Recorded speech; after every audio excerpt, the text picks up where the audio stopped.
Okay, since some of you did not go through all the applications and test out for creating a spreadsheet, remember that you should be in Excel.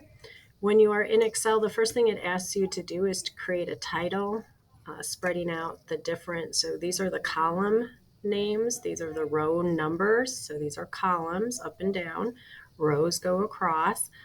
It wants you to merge and center the cells, and then you're just going to title it something like budget, income versus expenses.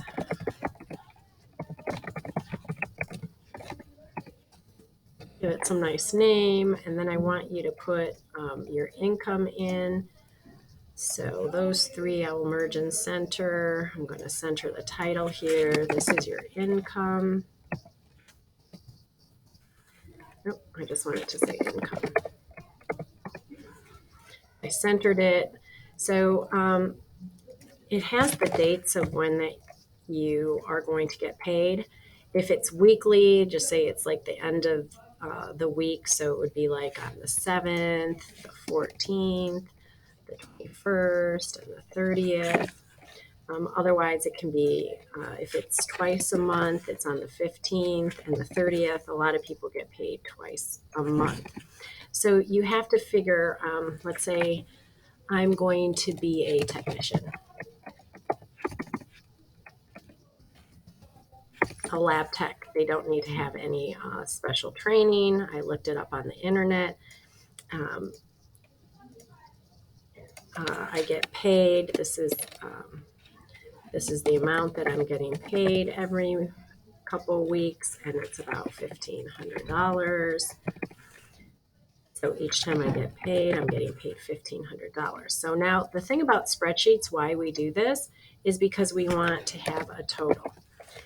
And how do you get the total? You're going to use the auto sum, this little Greek letter here, and you click on it, it automatically sums those two tables. Now, if it didn't automatically sum it, I put my cursor there and then drag the corner down to get those two numbers and then click on the enter button. So that will tell me how much money I have. Okay, then you're going to put the expenses in. So this is your income. These are the expenses. And this is a bigger table. So I'm going to have a whole lot of expenses for the month.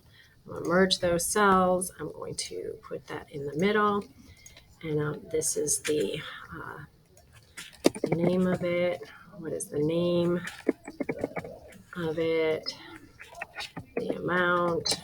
And I'm just going to list how much. I don't even care about the date of when I have to pay them. I just want to know, like, so car loan. I'm going to pay $130 per month on it. So I look up how much I pay $130 on a $15,000 car. I'm making payments for 5 years. So you're going to look all of these up. So car loans, apartment. I want a 1-bedroom apartment in Elgin. It's about $900. Okay, so you're going to look up, I'm going to have to buy I'm going to have to buy food every month. That's about another $400. Actually, with inflation, it's probably about $500. Gas back and forth from work is going to be about $50 per week. So you add all those up, and then once again, you're going to do a total. So when you have all those, you're going to put total at the end. I'm going to use the autofill, and it totals it.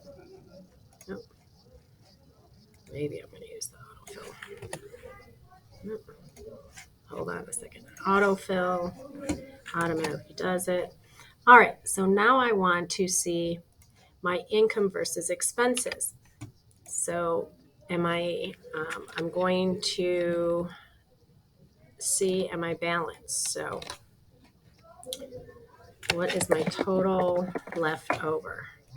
So I'm going to look at, this is my total. So now I can't use the autofill. So I'm going to use the plus sign that tells me that I'm going to be, see how it says function up here, fx, that means it's going to be an equation. So my total is 3,000, that's how much I'm making. And then I'm going to, so you see D5, this is D5, I'm going to subtract, I put the minus button, my expenses here, then I press enter. So right now I have 42,